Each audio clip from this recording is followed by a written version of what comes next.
ജമാഅത്തെ ഇസ്ലാമിയെക്കുറിച്ചുള്ള ആരോപണത്തിൽ ഉരുണ്ടുകളിച്ച എ.കെ. ബാലൻ. UDF അധികാരത്തിൽ വന്നാൽ ജമാഅത്തെ ഇസ്ലാമി ആഭ്യന്തര വകുപ്പ് ഭരിക്കുമെന്ന് പറഞ്ഞിട്ടില്ലെന്നാണ് പുതിയ വാദം.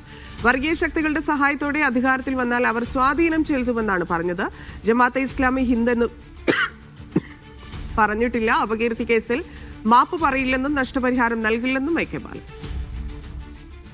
10 പൈസ എൻ്റെ അടുക്കൽ കിട്ടുമെന്ന് വിചാരിച്ചിട്ട് ജമാഅത്തെ കേസിന് കൊടുക്കണ്ട. മരണം വരെ 10 പൈസ ഞാൻ കൊടുക്കില്ല. അത്ര ദാരിദ്ര്യം അവർക്കുണ്ടെങ്കിൽ പൈസ ഉണ്ടാക്കാനുള്ള വഴി ഞാൻ പറഞ്ഞു കൊടുക്കാം. മാപ്പ് എൻ്റെ ജീവിതത്തിലേ ഉണ്ടാവില്ല ഇക്കാര്യത്തിൽ. ജമാഅത്തെ ഇസ്ലാമി കുറേയുണ്ട്. ഇപ്പോൾ കേരള ജമാഅത്തെ ഇസ്ലാമി എന്നും പറഞ്ഞിട്ടല്ലേ ഇപ്പോൾ AP-ൻ്റെ ജാഥയില്ലേ അല്ലേ? മുസ്ലിം ജമാഅത്ത് അല്ല, കുറേ കാശ്മീർ ജമാഅത്ത് ഉണ്ട്. കാശ്മീർ ബംഗ്ലാദേശിലുണ്ട്, പാകിസ്ഥാനിലുണ്ട്, നിരവധിയുണ്ട്. ഞാൻ പറഞ്ഞ ഒറ്റ കാര്യമുള്ളൂ, നിയമപരമായി മറുപടി കൊടുക്കുന്ന സമയത്ത് ശ്രദ്ധിച്ചോളുക. നിയമപരമായിട്ട് മാത്രമേ ഞാൻ അതിൽ പ്രതികരിക്കൂ. അതായത് ഈ സംഘടനയെ എടുത്ത് ഞാൻ പറഞ്ഞിട്ടേ ഇല്ല, ഈ സംഘടനയുടെ പേരേ പറഞ്ഞിട്ടില്ല, ഈ സംഘടനയ്ക്കെതിരായിട്ടും പറഞ്ഞിട്ടില്ല. എ.കെ. ബാലൻ ഇതായിരുന്നില്ല കഴിഞ്ഞ ദിവസം പറഞ്ഞത്. കഴിഞ്ഞ ദിവസത്തെ ആ പ്രതികരണം കൂടി കാണും.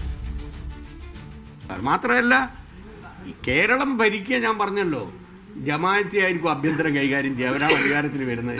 അപ്പോൾ 1 മാറാടും 2 മാറാടും എന്നല്ല ഉണ്ടാവുക. അതിന് പറ്റിയ സമീപനമാണ് ലീഗ് സ്വീകരിക്കുന്നത്. അതിന് പറ്റിയ സമീപനമാണ് RSSും സ്വീകരിക്കുന്നത്.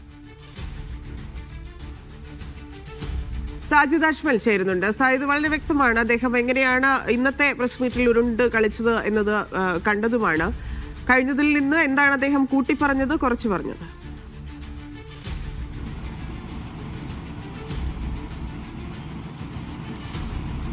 ധന്യ, എ.കെ. ബാലൻ കഴിഞ്ഞ ദിവസം പറഞ്ഞ കാര്യം UDF അധികാരത്തിൽ വന്നാൽ ആഭ്യന്തരം ജമാഅത്താണ് ഭരിക്കുക എന്നും അങ്ങനെ 1-ാം മാറാടും 2-ാം മാറാടുമല്ല മറ്റ് പലതും ഉണ്ടാകുമെന്നാണ് ഒരു കാര്യം പറഞ്ഞത്. മറ്റൊന്ന്, പാലക്കാട് ജമാഅത്തെ ഇസ്ലാമി വർഗീയ കലാപത്തിന് ശ്രമിച്ചിരുന്നുവെന്നും അത് ഇന്റലിജൻസ് ഇടപെട്ടാണ് അത് തടസ്സപ്പെടുത്തിയത് എന്നുള്ള കാര്യമാണ് അദ്ദേഹം പറഞ്ഞ മറ്റൊരു കാര്യം.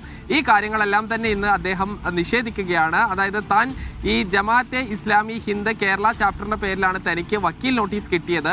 താൻ അങ്ങനെ ഒരു സംഘടനയുടെ പേരോ സംഘടനയുടെ നേതാക്കളെ കുറിച്ചോ ഒന്നും തന്നെ പറഞ്ഞിട്ടില്ല എന്നാണ് അദ്ദേഹം പറയുന്നത്. പിന്നെ ഏത് ജമാഅത്തിനെ കുറിച്ചാണ് താങ്കൾ പറഞ്ഞത് എന്ന് ചോദിക്കുമ്പോൾ അദ്ദേഹം പറയുന്നത് അത് താൻ കോടതിയിൽ പറയാം എന്നുള്ളതാണ്. ഈ ചോദ്യം നമ്മൾ തുടരെ അദ്ദേഹത്തോട് ചോദിച്ചു. അപ്പോൾ പറഞ്ഞത് അദ്ദേഹം നീ സമർത്ഥനാണ്, ഈ ഡിഫമേഷൻ ഉണ്ടാകാൻ ഇടയാകുന്ന തരത്തിലുള്ള ഒരു വാക്ക് പോലും തൻ്റെ ഭാഗത്ത് നിന്ന് ഉണ്ടാവില്ല.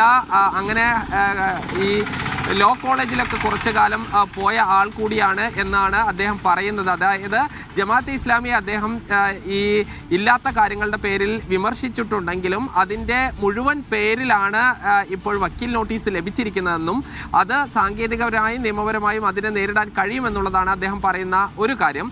മറ്റൊന്ന്, ഈ മാറാട് കലാപവുമായി ജമാഅത്തെ ഇസ്ലാമിക്ക് ബന്ധമുണ്ടെന്ന് താൻ എവിടെയും പറഞ്ഞിട്ടില്ല എന്നുള്ളതാണ് അദ്ദേഹം പറയുന്നത്.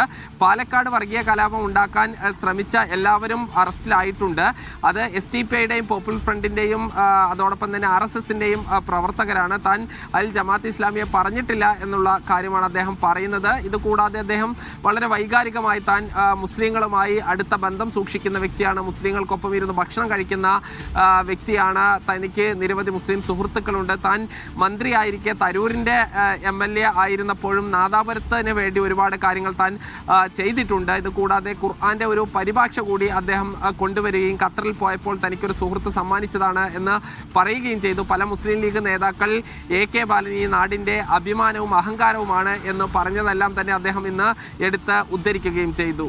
ധന്യ.